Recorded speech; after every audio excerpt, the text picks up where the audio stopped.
साथियों, गीता तो भारत की एकजुटता, समत्व की भावना का मूल पाठ है।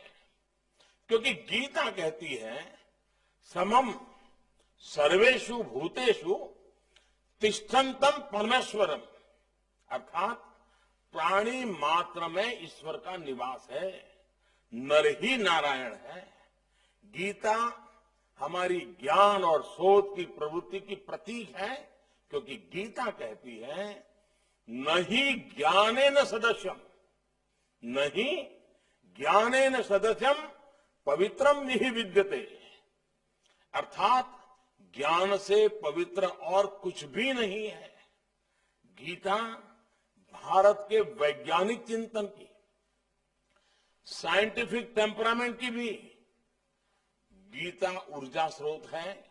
क्योंकि गीता का वाक्य है ज्ञानम विज्ञानम सहितम, ज्ञानम विज्ञानम सहितम यद ज्ञात्वा मोक्ष से अशुभात, अर्थात ज्ञान और विज्ञान जब साथ मिलते हैं तभी समस्याओं का, दुखों का समाधान होता है। गीता सदियों से भारत की कर्मनिष्ठा का प्रतीक है, क्योंकि गीता कहती है योगः कर्मसु कौशलम, योगः कर्मसु कौशलम, अर्थात अपने कर्तव्यों को कुशलतापूर्वक करना ही योग है।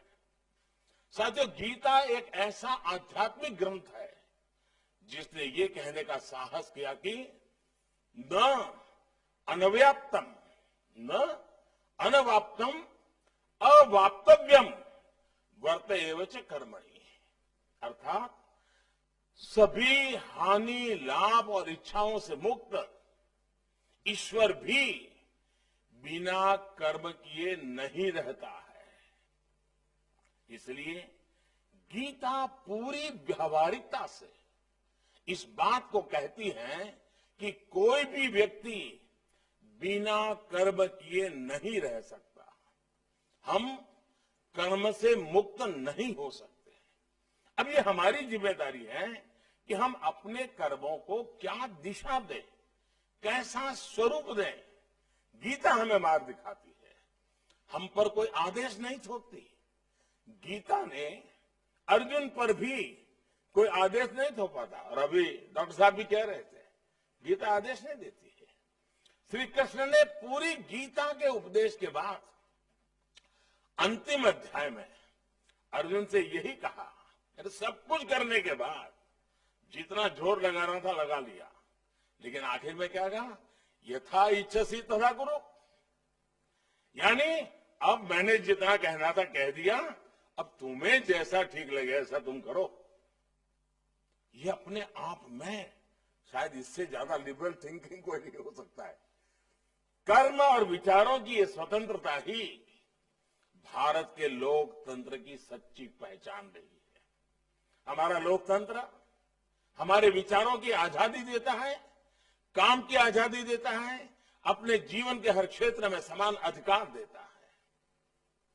हमें आजादी उन लोकतांत्रिक संस्थाओं से मिलती है जो हमारे संविधान की संरक्षक है। इसलिए जब भी हम अपने अधिकारों की बात करते हैं तो हमें अपने लोकतांत्रिक कर्तव्यों को भी याद रखना चाहिए।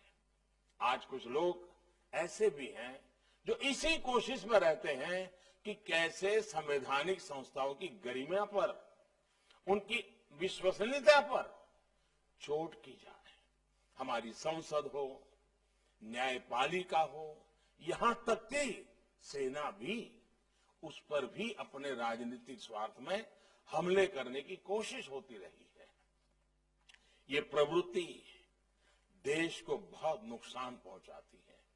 संतोष की बात है कि ऐसे लोग देश की मुख्य धारा का प्रतिनिधित्व नहीं करते हैं। देश तो आज अपने कर्तव्यों को ही संकल्प मान करके आगे बढ़ रहा है। गीता के कर्मयोग को अपना मंत्र बनाकर देश आज गांव, गरीब, किसान, मजदूर, दलित, पिछड़े समाज के हर वंचित व्यक्ति की सेवा करने में उनका जीवन बदलने का प्रयास कर रहा है। है।